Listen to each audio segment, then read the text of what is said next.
एक बाबा यमुना जी स्नान करने के लिए गए। दो माताएं आ रही थीं, ब्रजवासिनी माता, भोली भाली माता। उन्होंने कहीं सत्संग में सुना था, बोले ये जो संत महात्मा होते हैं ना, इनके पास क्या क्या होता है? बोले इनके पास ज्ञान होता है, इनके पास ठाकुर जी होते हैं, इनके पास सारी समस्याओं का समाधान होता है। बाबा तो गए यमुना स्नान करने, झोला अपना छोड़ गए। माता जी ने सोची, बोले संत कथा में बता रहे थे, बोले संतों की झोली में ठाकुर जी होते हैं, ज्ञान होता है और हर समस्या का समाधान। वो समस्या हमारी कुछ है नहीं, ज्ञान हमको चाहिए नहीं, ठाकुर जी से तो मिलिया हमें एक बार। जैसे बाबा यमुना जी में गए, सो दोनों माता ने जाकर के उनकी झोली खोली। जब तक बाबा आवे तब तक बोले जल्दी निकालो ठाकुर जी को। भीतर एक सुंदर सा डिब्बा था, उसमें छेद हो रखे थे वायु के लिए। जैसे ही खोल के देखा तो नन्हे से ठाकुर जी हाथ में माखन लिए लड्डू गोपाल बैठे। अब वो दोनों बहनें इतनी सीधी बिचारी कहने लगी, अरे राम राम राम राम राम राम, देखो देखो या बाबा ने कहा कियो। कहा भयो बहन? बोले बा बड़ो ना हो, छोटे पाओ, हमारे ठाकुर जी के हाथ पांव मोड़ के बैठा दिए यहाँ में। अब ठाकुर जी का स्वरूप तो ऐसा ही है, लड्डू गोपाल। ठाकुर जी बेचारे श्रमित है गए होंगे। साथ में थोड़ा सा मक्खन था,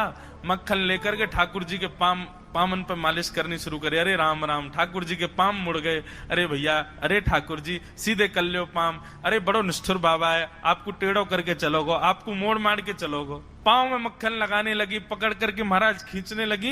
इतने प्रेम, इतने भाव और इतनी सरलता थी उनकी भक्ति में कि लड्डू गोपाल जिनका आकार ही ऐसा है, वो उनके उस सामान्य से मक्खन की मालिश से ठाकुर जी सीधे हो गए, हाथ भी सीधे हो गए, पैर भी सीधे हो गए। और जैसे ही ठाकुर जी सीधे भय, इतने में ही बाबा निकल के बाहर आए। बोले अरे क्या कर रही हो, मेरा झोला खोल करके क्या कर रही हो? तुरंत ठाकुर जी उसमें बिठाए भाग गई मानते। बोले बाबा तू बड़ो निष्ठुर है, तेने ठाकुर जी टेढ़े कर दिए, ठाकुर जी के हाथ पांव मोड़ दिए, हाथ पांव टेढ़े कर दिए तेने, हैं डिब्बा में बैठा दिए ठाकुर जी। जैसे बाबा ने डिब्बा का ढक्कन हटा के देखा, वो सीधे खड़े हुए, दोनों हाथ और दोनों पैर उनके मक्खन लगा हुआ है हाथ पैरों में। देख करके साधु के नेत्र सजल हो गए। बोले मैंने इतने वर्षों तक सेवा की ठाकुर जी आपकी, लेकिन आपको जड़ ही माना, इसलिए आप ऐसे ही रहे जैसे आए। पर ये दो सखी जो आई थी, इनके चित्त में इतने सरल और इतना प्रेम भाव आपके प्रति था ठाकुर जी, कि आप जड़ होते हुए भी चैतन्य